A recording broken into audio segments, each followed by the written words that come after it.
How are you guys? Don't worry at all. We got this, and we're gonna revise together. And that's all you have to do. You have to keep revising what we are revising, and it's all gonna be okay. One thing, a common message for all of you is, we feel that we'll revise everything 10 days before the exam, and that's never possible. And you would be feeling that my efficiency is dropping, ma'am. इससे पहले तो मैं last month पढ़ पा रही थी या पढ़ पा रहा था. And that's something which is very normal because you have a lot of fear, a lot of anxiety, a lot of limbic system overaction at this time. And that's completely normal for your efficiency to drop.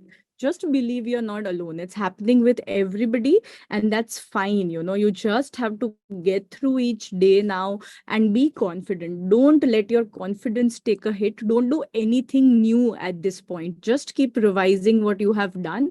Don't do anything new at this point, and don't let your confidence be affected. Just have faith that whatever you've done throughout, it's going to come. It's going to come back to you, and it will. It becomes a part of your instincts, your intuition, and that will show up on the day of the exam. But for that, if you just keep questioning yourself daily, तुम्हें तो कुछ नहीं आता, if you keep telling yourself every day that you are worthless, you are useless, then how will your instinct or limbic system, how will your instinct or your brain ever get over your limbic system? So that's the only mistake I don't want you to do, is to have that negativity. Now just keep doing whatever you can. Just keep yourself healthy, keep yourself sane, and just get through the days. It's all gonna be fine.